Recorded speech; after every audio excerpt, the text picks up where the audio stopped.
Hoy be, Yes po, ate. bakit yung binigay mo sukli dun sa anak ko kulang? Hindi ka ba marunong magbilang? Porket bata yung bumili, hindi mo Binigay ko inaayos sukli. magsukli? Kailan, te? Yung binigay mo sukli kahapon sa anak ko, Kahapon? kulang. Oo, Kahapon kahapon. pati? Tas ngayon nyo lang sasabihin na kulang yung binigay ko sukli sa anak nyo? Ngayon ko lang kasi napansin na yung binigay mo palang sukli sa kanya kulang. Hindi ko kasi binilang Teka kahapon, lang, ngayon ko na lang binilang. di ba 1,000 yung pera nung anak mo kahapon nung bumili siya? Oh, 1,000 nga yung pinadala kong pera sa O, kanya. kasi alam ko 1,000 yung pera niya nung bumili siya. Sinuklian ko siya ng 950. Isang 500, apat na tagi 100, at saka isang 50 pesos. 950 po yung sinukli ko sa kanya, 5 itlog yung binili niya sa akin. Paano niyo po nasabing kulang? 450 lang yun nandun sa wallet ko. Pagkabigay kasi dun sa sukla, pinasok ko lang sa wallet, hindi ko na binilang. O ngayong Ay, umaga ko na lang ate, binilang. 950 Kulang. po yung binigay kong sukli sa anak nyo kahapon.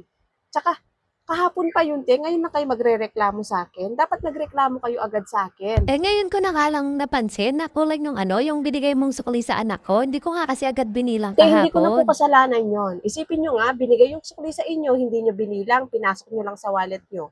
Di po ba dapat binibilang nyo po bago nyo ipasok sa wallet nyo? Nakalimutan ko na nga binilang kahapon kasi nga may Baka ginagawa naman nawala ako. na lang po sa bahay nyo. Anong ibig mo sabihin? Ninakaw yung 500 sa Wala wallet po ko ko? sinasabing gano'n, pero wag niyo po akong pagbibintangan na kulang yung binigay ko sukli sa anak nyo. Kasi sakto po yung binigay ko sukli sa anak nyo kahapon. May ebidensya ka ba dyan na magpapatunay na Oh, sakto may talaga yung patunay binigay ako kong pera dito, sa te. anak ko May kahapon? CCTV ako dito. 450 lang yung binigay mo I-review ko po. sukli Mga anong oras siya bumili dito kagabi, te? Mga bandang 7 o'clock yun nung pinabili ko siya ng itlog. 7 o'clock. O, Sige. check mo. May i-review ko yan, te. May papakita ko sa'yo na 950 yung binigay kong sukli sa anak mo at hindi 450. Sige, ipakita mo na maniwala ako sa'yo. Posible ang sinasabi mo 450 lang yung nasa Sige, wallet ko maghintay tapos ka, te. sasabihin Wait mo lang. 950 yung binigay mo sukli sa anak ko. Asan na? Asan na ebidensya mo? Pakita mo para maniwala ako Dito na. sa'yo na Wait lang, sakto yung ha. binigay mo I-review ko sukli lang, sa anak te. ko. Pakita ko sa'yo. Posible namang mawawala yun sa Kung wallet ko. pagbibintangan mo na kulang yung sinukli ko sa anak mo. Dapat kasi bago kayo magpasok ng pera sa wallet, binibilang nyo yung sukli.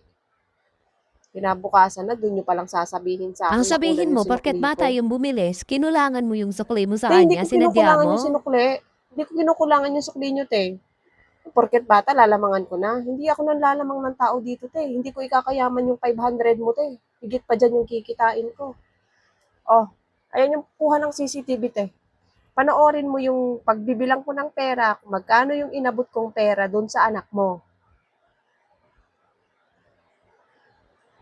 Kita mo? Ay siya, oo nga, may Di ba 500 ngang 950 yung inabot kasama. kong pera sa kanya? Ay, saan kaya napunta yung 500? Abay, Sakto malay ko lang sa naman anak pala yung mo. O binigay mo. baka naman, pinakialaman yung wallet nyo nung natutulog na kayo. Paano nangyari yun? Pinakailaman yung wallet ko? Hindi ko kasi Dapat kasi, binilang bago kahapon kayo eh. maglagay ng pera sa wallet nyo, binibilang nyo po yung sinukli sa inyo. Hindi yung nilalagay nyo lang sa wallet, tapos kinabukasan, doon irereklamo sa akin na kulang yung binigay ko sukli. Naku be, Eh, naku pasensya ka na ate, ha. wag ako. May CCTV ako dito, harap Di, at hindi ko likod, meron napansin dyan. kasi. Kala ko kasi kulang Eh, eh. wag ako, te.